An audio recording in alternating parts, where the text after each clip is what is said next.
আমার দল বিএনপি, তারা কোনো রাজনৈতিক দলকে নিষিদ্ধ চায় না, আওয়ামী লীগকেও চায় না। আওয়ামী লীগ ইলেকশন করতে দেব না, এটা বলার আমি কে? ভাই জিজ্ঞাসা করলেন হচ্ছে আওয়ামী লীগ নির্বাচনে আসবে না, বলার আমি কে বা আমরা কে? তো আমি এটা জবাব খুব সূক্ষ্ম দিচ্ছি, আমরা হচ্ছে তারা যারা আমরা বলছি যত গুলি করবার কর, যত লাশ ফেলার তোর ক্ষমতা থাকতে দিব না। এই সরকার রাতের অন্ধকারে সেলিনা হায়াত আইভীর মতন একজন ব্যক্তি। আসসালামু আলাইকুম ভাই ব্রাদার, কি খবর সবার? ভাই ব্যারিস্টার রুমিন ফারহানাকে আওয়ামী লীগ 15 থেকে 16 কোটি টাকা ঘুষ দিয়েছেন, কারণ তিনি একের পর এক টক শোতে আওয়ামী লীগের পক্ষে দালালি করে যাচ্ছেন। দর্শক, কথা সেটা না, কথা হলো যে ভাই তিনি দালালি করে কিন্তু পার পাননি, তাকে বিভিন্ন টক শোতে বিভিন্ন সময় সমন্বয়করা আওয়ামী লীগের দালালি করার কারণে ধুয়ে দিয়েছেন। বিএনপি আর অসংখ্য নেতারা আওয়ামী লীগের পক্ষে একের পর এক কথা বলতেছেন আওয়ামী লীগের টাকা খেয়ে।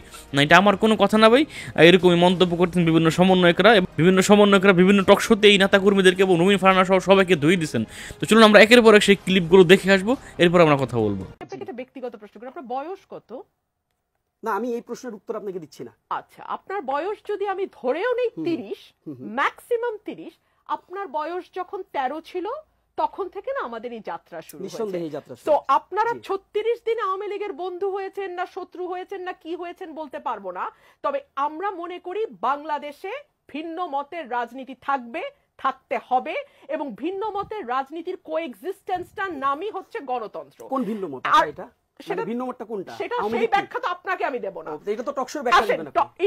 আপনার বয়স যেমন আপনি বলবেন, এটা তো ব্যক্তিগত প্রশ্ন, আমি সেটা আমাকে ব্যক্তিগতভাবে বলবেন আওয়ামী লীগ আমার বন্ধু হতে পারে। আমার বয়স কত? আপনি যেমন বলতে পারেন আপনি আমার বন্ধু হতে পারে, আপনি যখন বলতে পারেন আমার বন্ধু হতে পারে, আওয়ামী লীগের আমি ডিসকাশনে আপনাকে প্রশ্ন করতেই পারি যে আওয়ামী আপনার লীগের বয়স ডিসকাশনে আমি জিজ্ঞেস করতে ছিল সম্ভবত তখন থেকেই আমাদের এই যাত্রা। আর ইন্টারিমটা জনগণ এটার উত্তর দিবে। ইন্টারিমটা কে? মাহফুজ সাহেব আর আসিফ সাহেব আর নাহিদ সাহেব কয়েকদিন আগ পর্যন্ত ইন্টারিমের অংশ ছিল না? আপা যেভাবে করে আইভি রহমানকে ডিফেন্ড করছিলেন, মানে আপা যেই ওয়েতে আপনি এই টকশোটা আবার শুনবেন, কেটে ছাড়বেন, পাবলিক এটার উপর ডিসিশন দিবে। আপা যে কথাগুলো বলেছেন, আমি তো বলেছি যে ডিফেন্ড, আমি শব্দটা তুলে নিচ্ছি, পাবলিক এটা ডিসিশন দিবে আপা ডিফেন্ড করেছেন কিনা। আমার কাছে ভিডিও আছে, দেখেন। উনি 36 জুলাই, জুম করে দেখান এটা একটু, উনি 36 জুলাই কিভাবে করে দেখেন, কিভাবে করে পুলিশকে সাজাচ্ছেন, পুলিশগুলো ছোটে নাই দেখে, এটা পাবলিকের কাছে আছে। কাজেই আমি যদি কাউকে বন্ধু বলি, সেই বন্ধু তো যদি আপা কষ্ট পান, আমি তো বন্ধু এমনি বলতে চাই নাই।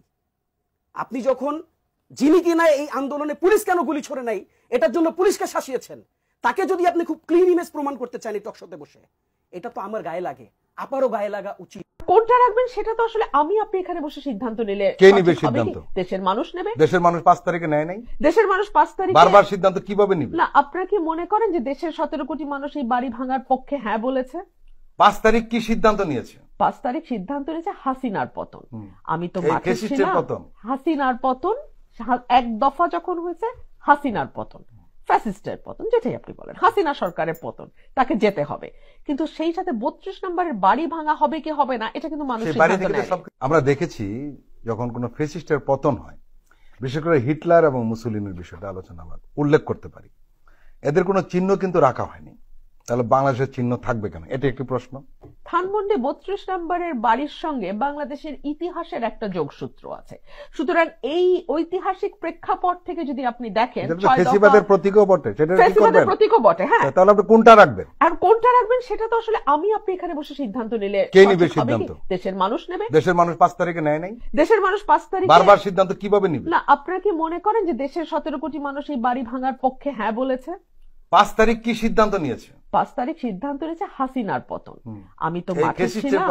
হাসিনার পতন এক দফা যখন হয়েছে, হাসিনার পতন, ফ্যাসিস্টের পতন, যেটাই আপনি বলেন, হাসিনা সরকারের পতন, তাকে যেতে হবে।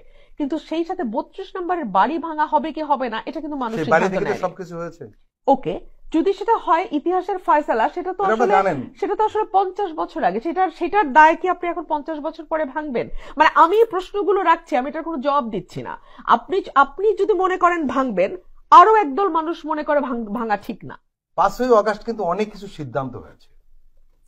5ই আগস্ট কোনো বাড়ি ভাঙা হবে কিনা বা আমাদের ঐতিহাসিক কোনো স্থাপনা ভাঙা হবে কিনা এরকম কোনো সিদ্ধান্ত হয়নি। দেখুন, আপনাকে আসলে একটা ব্যালেন্সে আসতে হবে। আপনি কি ভয়েস অফ স্যানিটিতে থাকবেন, নাকি আপনি অরাজক পরিস্থিতি তৈরির পক্ষে থাকবেন?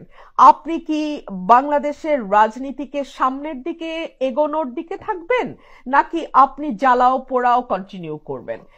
এই সিদ্ধান্ত আসলে বাংলাদেশের মানুষকে নিতে হবে। এটা আমি আমার জায়গায়, আপনি আপনার জায়গায় বসে আমরা এখানে ফয়সালা করে ফেললে ফয়সালাটা হবে না। আওয়ামী লীগ ইলেকশন করতে দেব না, এটা বলার আমি কে? আমি কে ভাই? আমি কি একবার নিজেকে জিজ্ঞাসা করি আমি কে? ভাই জিজ্ঞাসা করলেন হচ্ছে আওয়ামী লীগ নির্বাচনে আসবে না, বলার আমি কে বা আমরা কে? তা আমি এটা জবাব খুব সূক্ষ্ম দিচ্ছি। আমরা হচ্ছে তারা যারা আমরা বলছি যত গুলি করবার কর, যত লাশ ফেলার ফেল, তোর ক্ষমতায় থাকতে দিব না। আমরা বলেছি যে হচ্ছে যত কিছু করার কর, আমরা প্রয়োজনে লড়াই আরো দীর্ঘ সময় ধরে করবো, তোদেরকে রাজনীতি করতে দিব না। কারণ হচ্ছে তারা রাজনীতি করেনি, হত্যাযজ্ঞ করেছে। সুতরাং আমাদের এই অধিকারটা আছে, আমরা অবশ্যই বলবো, আজকে বলতেছি, কালকে বলতেছি, পরশু দিনে বলবো, মৃত্যুর আগ পর্যন্ত বলবো, বাংলাদেশে আওয়ামী লীগ যেই লেভেল হত্যাযজ্ঞ এবং হচ্ছে বাংলাদেশে যেই পরিমাণ নৃশংসতা আওয়ামী লীগ চালিয়েছে, তাদেরকে আমরা রাজনীতি করতে দিব না। 2000 শহীদ হয়েছে, তাদের পরিবার 10,000 মানুষ আছে, 10,000 মানুষ এক জায়গায় দাঁড়িয়ে বলবো আমরা রাজনীতি করতে দিব না। 22,000 আহত আছে, 22,000 আহত এক জায়গায় দাঁড়িয়ে বলবো আমরা রাজনীতি করতে দিব না। অধিকার আছে এটাই। এখন আপনাদেরকে আগে নির্ধারণ করে দিতে হবে, যারা হচ্ছে সুশীল জায়গা থেকে বলে যে হচ্ছে রাজনীতি করার অধিকার সবার আছে, আওয়ামী লীগও রাজনীতি করবে, জাতীয় পার্টিও করবে, আমরা তাদের মতো হব না। এখন যদি রাজনৈতিক দল হলে অবশ্যই সে নির্বাচনে যাবে, বাট কোন দৃষ্টিকোণ থেকে আওয়ামী লীগকে রাজনৈতিক দল মনে হয়, আমাকে এই জবাবটা দিতে হবে। আচ্ছা, স্বাধীন বাংলাদেশে 72 থেকে 75-এর শাসন আমল, 2008 থেকে 2024-এর শাসন আমল, রাজনৈতিক দলের ভূমিকায় আওয়ামী লীগ কোন কাজটি করেছে? 72-এ ক্ষমতায় এসে রক্ষী বাহিনী গঠন করেছে, তাদেরকে ইন্ডেমনিটি দিয়েছে। 73-এ ভোট কারচুপি করে, হেলিকপ্টার করে ভোট চুরি করে এনে তাদের নেতাদেরকে বিজয়ী করেছে। 74-এ দেশে দুর্ভিক্ষ এনেছে দুর্নীতির মাধ্যমে। 75-এ বাকশাল কায়েম করেছে। 2008-এ এসে 9-এর প্রথম মানে হচ্ছে ক্ষমতা গ্রহণের 3 মাসের মাথায় এই দেশের মানে হচ্ছে সামরিক বাহিনীর কোমর ভেঙে দেওয়ার জন্য ভারতের ইশারায় এই দেশের সামরিক বাহিনীর ঊর্ধ্বতন কর্মকর্তাদেরকে হত্যা করেছে। বাংলাদেশের রাজনৈতিক নেতৃবৃন্দকে বিভিন্ন মিথ্যা মামলায় হত্যা করেছে। 2012 সালে এসে আমার মনে আছে হচ্ছে একজন রাজনৈতিক নেতার মৃত্যুদণ্ডাদেশ প্রত্যাহারের জন্য মিছিলে 2 দিনে 237 জনকে গুলি করে হত্যা করেছে। 2013 সালের 5 মে দেশের মুসলিম সংখ্যাগরিষ্ঠ একটি রাষ্ট্রে হেফাজতের উপর কি নির্মম হত্যাযজ্ঞ করেছে। 2014 সালে এসে 153টা আসন বিনা ভোটে নিজেরা সরকার গঠন করে ফেলেছে। মানে ইশারা আস্তে আস্তে 2018 সালে রাতে ভোট করেছে। এর মধ্যে তো গুম খুন আছে, ইলিয়াস আলী থেকে শুরু করে পর্যন্ত গুম করেছে না হলো 2-3 হাজার।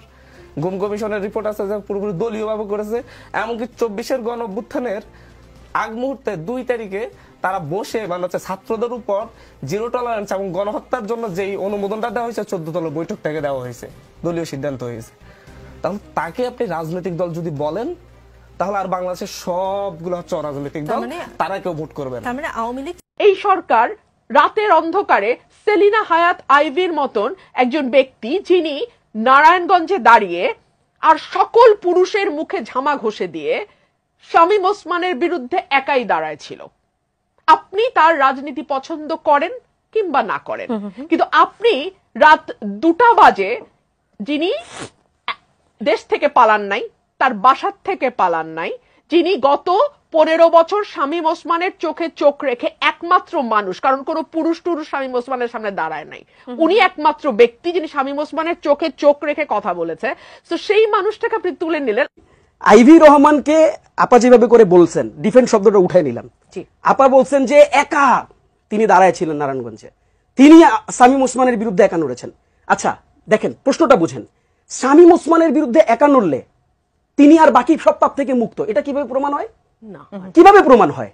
আপনি যেই ওয়েতে আপনি এই টকশোটা আবার শুনবেন, কেটে ছাড়বেন, পাবলিক এটার উপর ডিসিশন দিবে। আপা যে কথাগুলো বলেছেন, আমি তো বলেছি যে ডিফেন্ড, আমি শব্দটা তুলে নিচ্ছি, পাবলিক এটা ডিসিশন দিবে আপা ডিফেন্ড করেছেন কিনা। আমার কাছে ভিডিও আছে, দেখেন। উনি 36 জুলাই, জুম করে দেখান এটা একটু, উনি 36 জুলাই কিভাবে করে দেখেন, কিভাবে করে পুলিশকে সাজাচ্ছেন, পুলিশ গুলি ছোড়ে নাই দেখে, এটা পাবলিকের কাছে আছে। কাজেই আমি যদি কাউকে বন্ধু বলি, সেই বন্ধু তো যদি আপা কষ্ট পান, আমি তো বন্ধু এমনি। দর্শক নিশ্চয় শুনতে পাচ্ছেন, হ্যালো, জি আপনাকে শুনতে পাচ্ছি। জি জি, আমি যশোর থেকে বলছিলাম, সুজন। জি বলবেন, আপনার প্রশ্ন বলবেন। জি, আমার প্রশ্ন রুমিন ফারহানা সাহেবের কাছে। দেশে বর্তমানে ছাত্র দল, যুব দল যেভাবে চাঁদাবাজি করতেছে, এখানে রুমিন ফারহানা সাহেব আগেও বলেছে যে আমরা দল থেকে তাদেরকে বহিষ্কার করতেছি, আমরা ব্যবস্থা নিচ্ছি। অনেক বড় দল, বুঝেন তো, মানুষের বিভিন্ন ক্ষোভ থাকতে পারে। আপনারা যদি দল সামলাইতে না পারেন তাহলে 20 কোটি মানুষকে কিভাবে সামলাবেন? দর্শক, আপনারা একের পর এক ভিডিও ক্লিপগুলো দেখতে পেলেন, যেখানে বিএনপির ব্যারিস্টার রুমিন ফারহান এবং বিএনপির ফজলুর রহমান সহ আরও কিছু নেতা এরা কিভাবে আওয়ামী লীগের দালালি করতেছে। কি একটা অবস্থা, নাউজুবিল্লাহ, আল্লাহ এদেরকে হেদায়েত দেখ। আসলে হেদায়েতের কথা কি বলবো, এরা তো ধর্মই মানে না। যাক দর্শক, কত কথা বলবো না। আপনারা আপনাদের মতামত লিখে যাবেন কমেন্টে, এরা আসলে কত টাকা খেয়ে আওয়ামী লীগের পক্ষে দালালি করতেছে। ভাই, বিএনপি একটা নির্যাতিত দল, এরা গত 16-17 বছর জুলুমের শিকার হয়েছেন। তো এদের জন্য তো আমাদের মায়া ভালোবাসা সবই আছে। তবে এরা এখন কেন সেই আওয়ামী লীগ যাদের কাছ থেকে এরা জুলুমের শিকার হয়েছেন তাদের দালালি করতেছেন? কিরে ভাই, কি অবস্থা! মানে যাই হোক দর্শক, অত কথা বলবো না। বেশি কথা বলতে গেলে ভাই আবার গালাগালি বের হয়ে আসবে না, তখন আমার ইউটিউবে আবার কমিউনিটি গাইডলাইন চলে আসবে না, সমস্যা আছে। ভালো থাকবেন, সুস্থ থাকবেন, আপনার মতামত আপনি কমেন্টে জানিয়ে যাবেন। আসসালামু আলাইকুম।